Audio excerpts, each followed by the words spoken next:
우선 현재까지 8번의 변론기일이 진행이 됐는데 당초에는 여기서 이제 끝날 줄 알았는데 결국에는 윤 대통령 측에서 요구가 있어서 2번 더 추가가 됐습니다. 지금까지는 14명의 증인이 출석했었는데 그간의 핵심 쟁점 3대 쟁점들이 있었습니다. 반출해 보도록 하죠.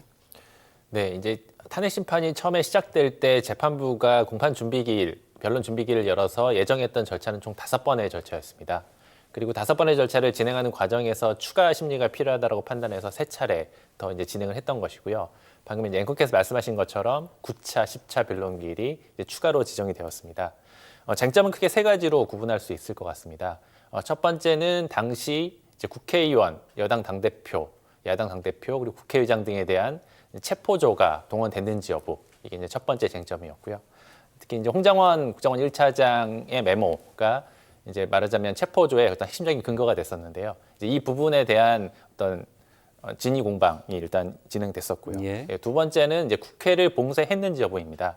사실 이제 내란 행위인지 여부를 판단하는 이제 주된 관점은 국회의 기능을 마비시키려고 했었는지 여부였는데요. 이 부분에 대해서도 이제 청구인 측과 피청구인 측의 입장이 이제 달랐습니다. 그리고 마지막으로 이 비상계엄이 절차적으로 정당했는지, 즉 국무회의를 제대로 거쳤는지 여부가 쟁점이 됐었고요. 이 부분에 대해서도 제대로 거쳤다는 주장, 예를 들면 이상민 장관의 경우에는 그런 입장이었고요.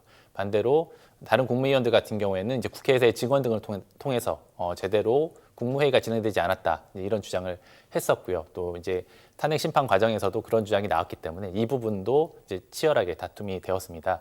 그래서 말씀하신 이제 9차, 10차 변론기를 통해서 이 3가지 쟁점에 대해서 마무리되는 심리가 이루어질 것으로 보입니다. 네.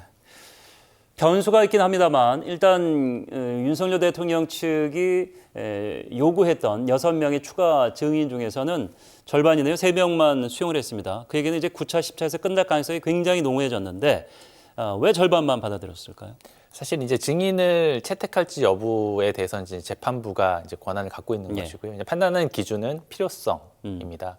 사실은 이제 앞서 말씀드린 것처럼 이제 피청구인인 이제 대통령 측에서 청구했던 증인들에 대해서 이제 3명의 경우에는 앞서 말씀드렸던 3가지 쟁점과 관련성이 있다라고 판단했기 때문에 증인 신청에 대해서 채택을 한 것으로 보이고요. 예. 나머지 기각됐던 예를 들면 강일구 부속실장이나 교정청장 그리고 동부구치소장 등은 앞서 말씀드렸던 쟁점과는 사실 무관한 증인이기 때문에 어떤 이 탄핵 여부를 심리함에 있어서 반드시 증언으로서 필요한 증인이 아니다, 이렇게 판단을 한 것 같고요.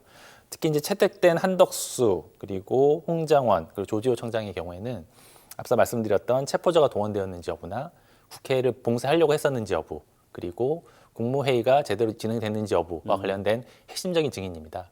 홍장원 차장 같은 경우에는 체포조, 그리고 조지호 청장 같은 경우에는 체포조 및 국회를 봉쇄하려고 했었는지 여부, 그리고 한덕수 총리의 경우에는 이제 국무회의가 제대로 진행이 된 것인지 절차적 하자는 없었는지에 대해서 가장 잘 알고 있는 증인이기 때문에 이 3명에 대한 증인은 채택을 한 것이고요. 대통령 측은 이제 본인들의 어떤 우호적인 증언을 위해서 이제 신청을 한 것이지만 이 부분에 대한 심리는 이제 진행이 될 것입니다.